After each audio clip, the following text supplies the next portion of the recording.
पीले दांत वाली बहू। रंजना कभी ब्रश नहीं करती थी।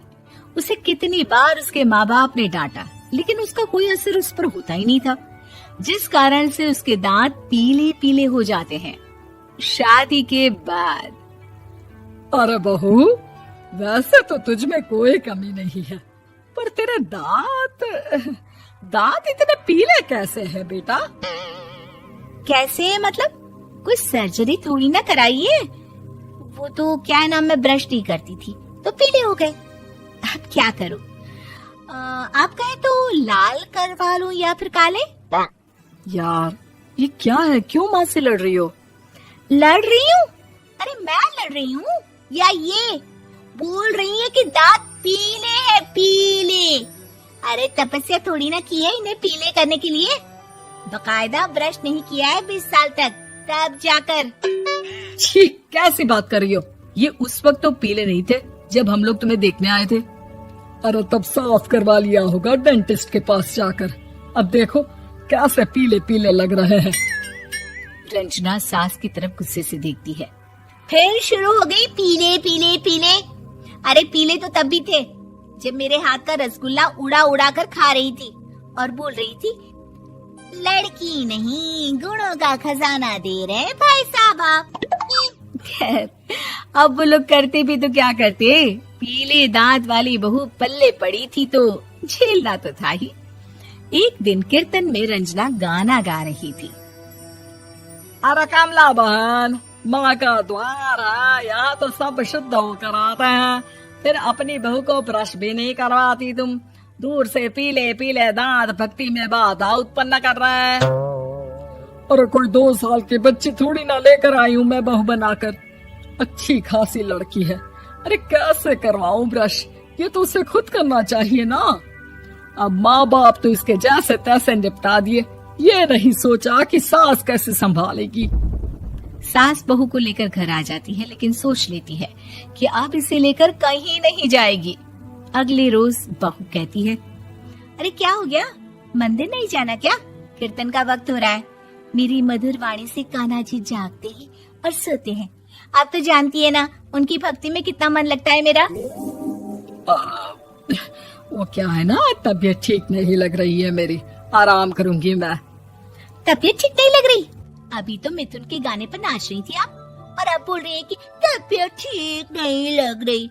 अरे भक्ति में मन लगा लो सासू माँ, ऊपर जाना है, क्या मुंह दिखाओगी आप? हाँ? सास को बहू की बात पर गुस्सा आ जाता है। मैं क्या मुंह दिखाऊंगी, इसकी चिंता तो ना कर, समझी? अपने मुंह की चिंता कर, जो ये पीले पीले दांत लेकर हर जगह पहुंच जाती है। पता है लोग कितना मजाक बनाते हैं। ना जी ना, मैं नहीं जाना कहीं तेरे साथ। तो ये बात है, कोई ना, मत जाओ, मैं अपने कमरे में ही बैठकर भक्ति कर लूंगी। ऊपर वाला दांत थोड़ी ना देखता है, मन देखता है, भावना देखता है।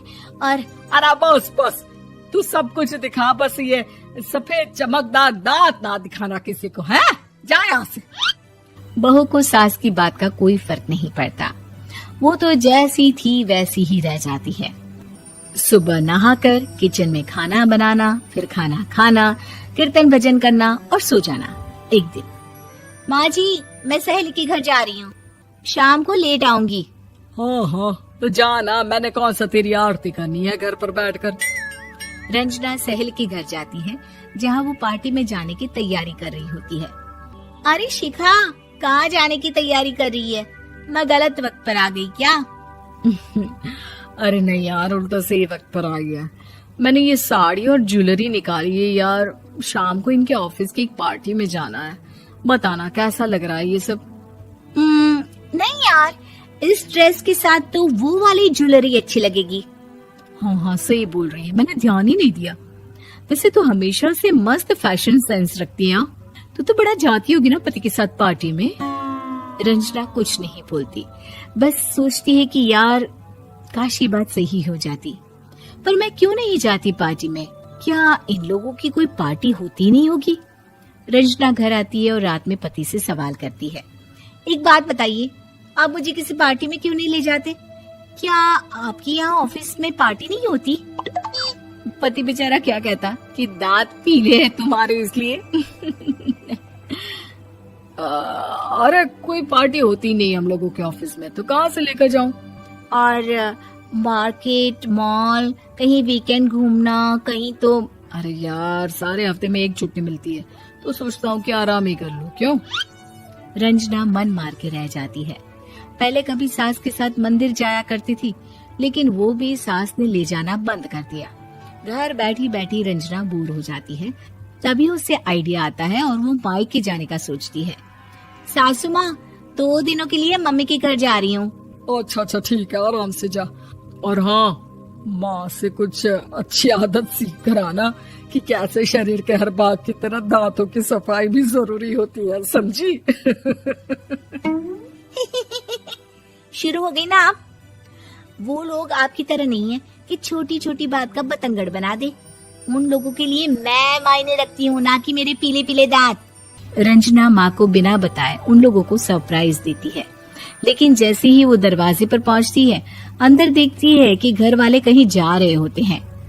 अब माँ, काश रंजना दीदी के दांतों वाली प्रॉब्लम नहीं होती, तो वो भी हम लोगों के साथ चलती ना बुआ जी की बेटी की शादी में। हाँ बेटा, लेकिन अब उसे कौन समझाए कि उसको उसके पीले दांत नहीं दिखते, लेकिन उसके आसपास के लोगों को कितना एम्बैरेसिंग फील कराते हैं। मुझे तो कितनी बार उसके स्कूल की टीचर ने शिकायत की कि उसके साथ कोई लड़की बैठना भी नहीं चाहती, और ना ही कॉलेज में कोई उससे बात करना चाहता था। लेकिन पता नहीं क्यों उसे ये बात समझ में ही नहीं आती। कोई कमी नहीं है उस लड़की में, बस यही कि दांत पीले हैं। वो तो भला हो जीजा जी और उनकी माँ का, जो दीदी को जैसी है वैसे ही रखा हुआ है। रंजना को अपने घर वालों की बात सुनकर बहुत दुख होता है।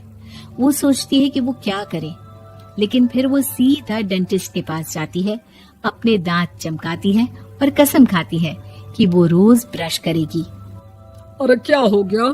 तुम तो 2 दिनों के लिए गई थी ना, पर कोई ना, अच्छा है, चलो आ गई तो। रंजना सास के सामने आकर खड़ी हो जाती है और पूरी स्माइल करती है, उसके चमकदार दांतों को दिखाती हुई।